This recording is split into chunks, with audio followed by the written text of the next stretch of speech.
أعوذ بالله من الشيطان الرجيم بسم الله الرحمن الرحيم ولئن أتيت الذين أوتوا الكتاب بكل آية ما تبعوا قبلتك وما أنت بتابع قبلتهم وما بعضهم بتابع قبلة بعض ولئن اتبعت هواءهم من بعد ما جاءك من العلم إنك إذا لمن الظالمين الذين آتيناهم الكتاب يعرفونه كما يعرفون أبناءهم وإن فريقا منهم ليكتمون الحق وهم يعلمون الحق من ربك فلا تكونن من الممترين. اللہ تعالیٰ ارشاد فرماتے ہیں کہ اگر آپ اہل کتاب کے پاس تمام آیتیں پیش کر دیں تب بھی وہ آپ کے قبلے کی پیروی نہیں کریں گے اور تم بھی ان کے قبلے کی پیروی نہیں کر سکتے اور وہ بعض کے قبلے کی پیروی نہیں کریں گے. اگر آپ علم کے آنے کے بعد ان کی خواہشوں کی پیروی کرنے لگ جاؤ تو تم یقیناً ظالموں میں سے ہوں گے. جن لوگوں کو ہم نے کتاب عطا کی ہے وہ آپ کو ایسے ہی پہچانتے ہیں جیسے کہ وہ اپنے بیٹوں کو پہچانتے ہیں اور ان میں سے ایک جماعت حق کو چھپاتی ہے حالانکہ وہ حق کو جانتی ہے. حق تمہارے رب کی طرف سے ہے بس آپ ہرگز شک کرنے والوں میں سے نہ ہو جائے. کہ اللہ تعالیٰ نے ارشاد فرمایا نبی پاک صلی اللہ علیہ وسلم کو مخاطب بنا کر کہ اگر آپ تمام آیتیں پیش کر دیں تمام دلائل ان کے سامنے رکھ دیں تب بھی وہ آپ کے قبلے کی پیروی نہیں کریں گے. کیوں؟ اس لیے کہ ان کو آپ کے قبلے کی جو پیروی نہیں کر رہے آپ پر جو ایمان نہیں لا رہے وہ اس وجہ سے نہیں لا رہے کہ ان کے سامنے حق ابھی واضح نہیں ہوا یا اس سلسلے میں ان کو ابھی شکوک شبہات ہے، بلکہ حق تو وہ جانتے ہیں کہ اللہ کے نبی پاک صلی اللہ علیہ وسلم سچے رسول ہیں جیسے کہ نیچے کی آیت میں آ رہا ہے، لیکن ان کے اندر ایک اناد ہے، انانیت ہے، اپنے باطل طریقے پر ان کو بس اسی پر ان کو جمے رہنا ہے، ڈٹے رہنا ہے. تو اللہ تعالیٰ نے صاف طور پر کہہ دیا کہ اگر آپ اہل کتاب کے پاس تمام دلائل بھی پیش کر دے تو وہ آپ کے قبلے کی پیروی نہیں کریں گے. جب تحویل قبلے کا عمل پیش آیا تو یہودیوں کو اس پر بڑا افسوس ہوا اور انہوں نے ایک حربہ اور ایک مکر کی چال چلنا چاہا. نبی پاک صلی اللہ علیہ وسلم سے کہا کہ اگر آپ ہمارے قبلے کی پیروی کریں تو ہم آپ پر ایمان لائیں گے. اس پر اللہ تعالیٰ نے یہ بات ارشاد فرمائی کہ اگر آپ ان کے پاس تمام دلائل بھی پیش کر دیں تو وہ ایمان لانے والے نہیں ہیں. اور پھر آپ صلی اللہ علیہ وسلم کا بھی اپنے قبلے پر جمع ہونے ڈٹے ہونے کا تذکرہ فرمایا کہ وما انت بتابع قبلتہم، کہ وہ بھی چاہے لاکھ کوشش کر لے آپ ان کے قبلے کی ہرگز پیروی نہیں کریں گے، یہ بالکل محال ہے، ناممکن ہے. اور آگے بھی فرمایا کہ وما بعضهم بتابع قبلۃ بعض، وہ ایک دوسرے کی قبلے کی بھی پیروی نہیں کریں گے. یہ کہاں؟ پھر آگے ارشاد ہے کہ وَلَئِنِ اتَّبَعْتَ هَوَاءَهُمْ مِنْ بَعْدِ مَا جَاءَكَ مِنَ الْعِلْمِ إِنَّكَ إِذًا لَّمِنَ الظَّالِمِينَ، کہ اگر علم کے آنے کے بعد اگر آپ ان کی خواہشوں، ان کی مرضیات اور ان کی چاہتوں کی پیروی کرنے لگ جاؤ گے تو آپ یقیناً ظالموں میں سے ہوں گے. ان کی چاہتے کوئی حق پر مبنی نہیں، وہ سراسر جھوٹ، سراسر وہ باطل، سراسر عناد اور سرکشی پر مبنی ہے، تو اس کی پیروی کرنے والا بھی یقیناً ظالم ہوگا. تو اللہ تعالیٰ نے صاف طور پر یہ ارشاد فرمایا. آگے اللہ تعالیٰ ارشاد فرماتے ہیں کہ جن لوگوں کو ہم نے کتاب عطا کی وہ آپ کو ایسا ہی جانتے ہیں جیسا کہ وہ اپنے بیٹوں کو جانتے ہیں. یہ عرب میں اس طرح ایک مثال دی جاتی تھی، طرح کسی کو اچھی طرح پہچاننے کے سلسلے میں یہ ایک مثال دی جاتی تھی. ابن کثیر رحمۃ اللہ علیہ نے نقل کی حدیث کہ اللہ کے نبی پاک صلی اللہ علیہ وسلم کے پاس ایک صحابہ آئے جن کے پاس ایک چھوٹا بچہ تھا. تو آپ نے فرمایا کیا یہ تمہارا بیٹا ہے؟ تو کہا ہاں اللہ کے رسول. فأشهدک بہ، کہ میں اس کے سلسلے میں آپ کو گواہ بناتا ہوں. تو آپ نے فرمایا لا یجنی علیک ولا تجنی علیہ، کہ دور جاہلیت کے دستور اب ختم ہو گیا کہ اگر وہ کوئی جرم کرے تو تم اس کی سزا بھگتو یا تم جرم کرو تو وہ سزا بھگتے. ایسا نہیں ہوگا، ہر ایک کو اپنے کیے کا انجام بھگتنا ہوگا. اس آیت کریمہ میں ایک مثال دی گئی کہ جیسے ایک باپ اپنے بیٹوں کو پہچانتا ہے، ایسے کہا کہ وہ نبی پاک صلی اللہ علیہ وسلم کی سچائی اور آپ کو کی صداقت کو جانتے۔ یوں آتا ہے حضرت عمر رضی اللہ عنہ نے عبداللہ ابن سلام جو یہودی عالم تھے، بعد میں مسلمان ہوئے، ان سے پوچھا کیا تم اللہ کے رسول صلی اللہ علیہ وسلم کو اپنے بیٹے کی طرح پہچانتے؟ تو کہا کہ ہاں، بلکہ اس سے بھی زیادہ۔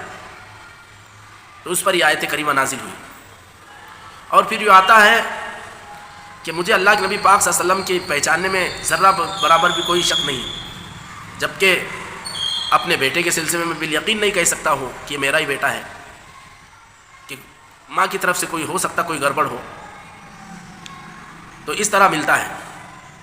باقی یوں مثال دی گئی، یوں کہا گیا کہ جیسے ایک باپ اپنے بیٹے کو سینکڑوں ہزاروں بلکہ لاکھوں میں ہو تو اپنے بیٹے کو پہچان لے گا، ایسے کہا کہ وہ نبی پاک صلی اللہ علیہ وسلم کو پہچانتے تھے۔ تو ایسے اللہ تعالیٰ نے فرمایا کہ یعرفونہ کما یعرفون ابناءہم، کہ وہ آپ کو ایسے پہچانتے جیسا کہ اپنے بیٹوں کو پہچانتے، یہ کہا۔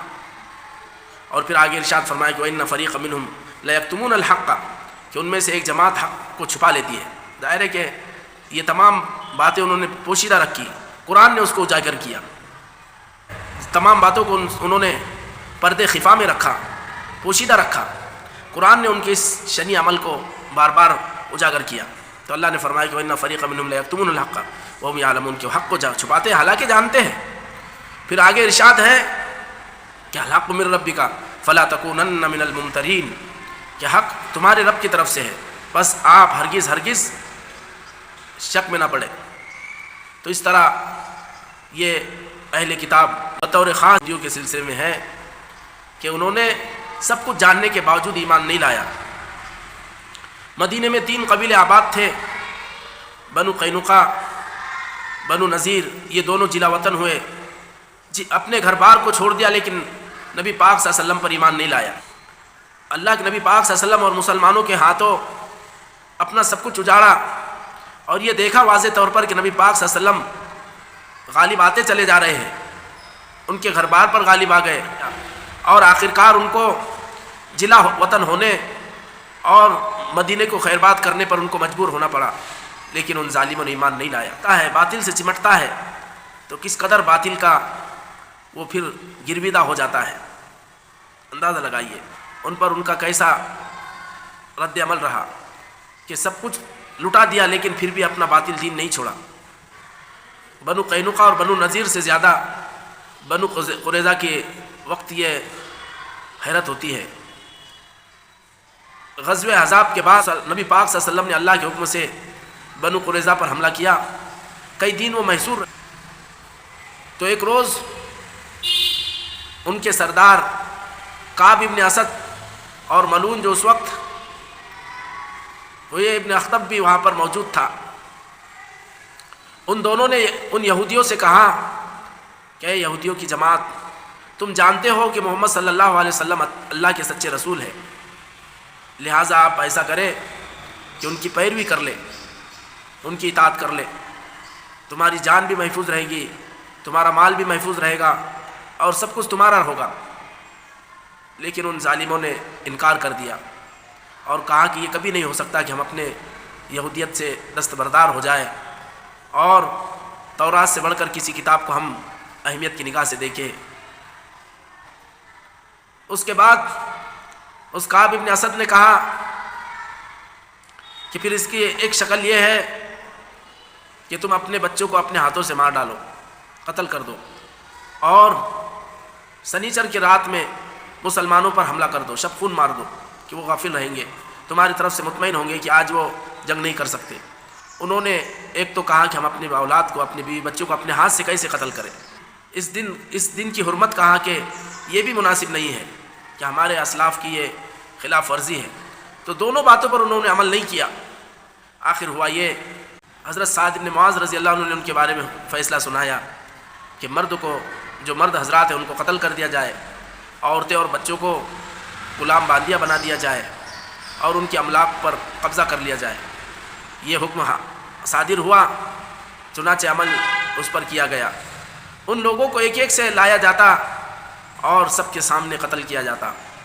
500-700 لوگ آیا ہے اس میں کہ 500-700 لوگ وہ تھے، وہ سب ایک کے بعد ایک قتل ہو رہے تھے۔ اس میں وہ کعب ابن اسد بھی تھا جو اللہ کے نبی پاک صلی اللہ علیہ وسلم کی صداقت اور سچائی کو جانتا، اور دیگر حضرات بھی، لیکن ان ظالموں نے جان دے دی لیکن ایمان نہیں لایا۔ اپنے باطل مذہب پر، اپنے جھوٹے مذہب پر انہوں نے اپنے بیوی بچوں کو اپنے سامنے غلام ہوتے ہوئے اور قیدی بنتے ہوئے دیکھا، اور پھر ایک کے بعد ایک قتل ہو رہے تھے، یہ منظر ان کے سامنے تھا، لیکن وہ ظالم اپنے باطل مذہب پر، وہ جھوٹے مذہب پر ڈٹے رہے، اور سب آخر اپنے کیفر کردار کو پہنچے، سب قتل ہوئے۔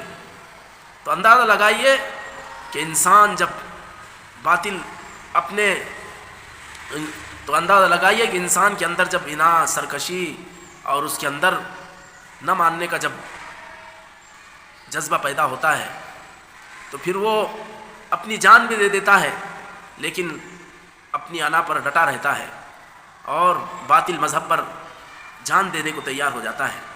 تو یہ معاملہ ہے یہودیوں کا، اور اس کے بعد بھی آج